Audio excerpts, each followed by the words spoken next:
Thank you for tuning into the Bite Size Brilliance podcast. I'm your host, April Darley, and I want to talk a little bit about stubbornness.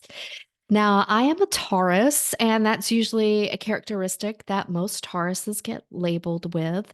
But right now, I am taking Denise Duffield Thomas's Sacred Money Archetypes class, and I love it. I swear I stalked this class for about 2 years before I finally signed up. This is my second year in it. It is fabulous. And this was the intellectual property of Kendall Summerhawk. So you can also find it through her as well. But one of the archetypes, actually, I'll back up a couple of the archetypes. One of them is called the Maverick, and it's the traditional rebel. So the rebel, the maverick, can often get in their own way as a sabotage by just getting bored and burning things down, or specifically not doing the normal or the trend as sort of, nope, that's too common. I'm not going to do that. I'm going to do something totally different. If that's the rule, I'm going to break it. And there's another archetype called the accumulator.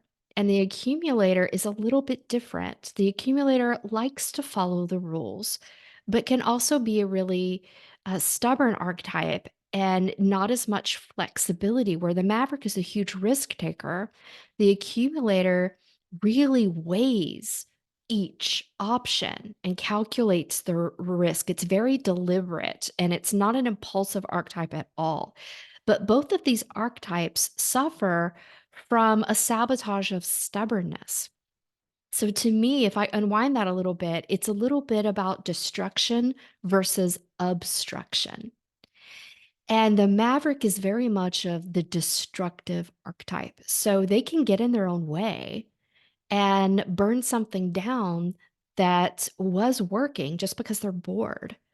Or there could be a system out there that's tried and true, but they will refuse to do it just because it's tried and true. So, stubbornness from that aspect can be very sabotaging and very destructive. And by the same token, the accumulators, they're very obstructive with their sabotage. It's they will view new things or that flexibility as an obstacle that's just not worth it. And I think this is where Taurus has kind of come into play, right? If you're familiar with the zodiac, it can be like, I don't know. Is that really worth it? Or nope, it's very fixed. Fixed in the thinking is what I'm looking for. Taurus is a very fixed sign in the zodiac. So you can have your other fixed signs, which are Aquarius.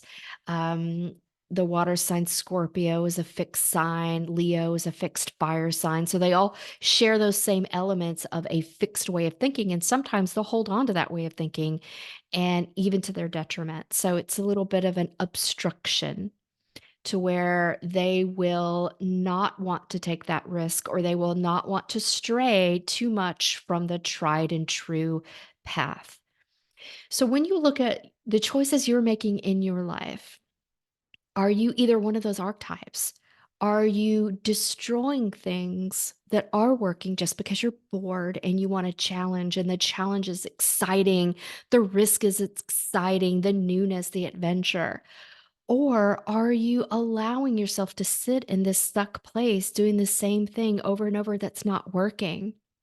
And you won't reach out and ask for help, or you won't reach out and research a different way of doing things just because different feels scary.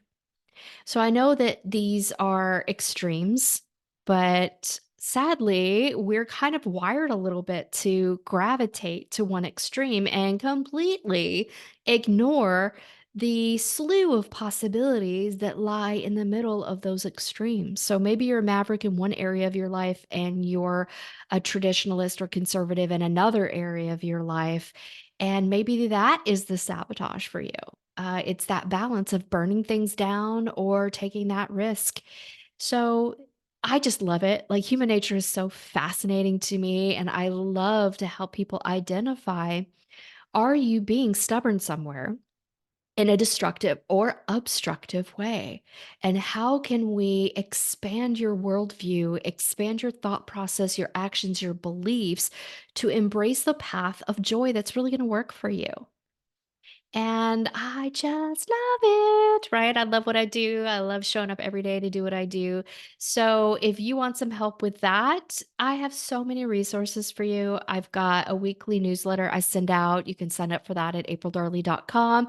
Keep listening to this podcast, like it, review it, share it with your friends. That would be greatly appreciated. I have blogs that you can jump over and learn more on aprildarley.com. So many resources for you. And of course, I'm always here for you to do one to one sessions. If you want some deep level, high level support, I am here for you to do that. It's my favorite thing ever. So until next week, my friends, have a great one.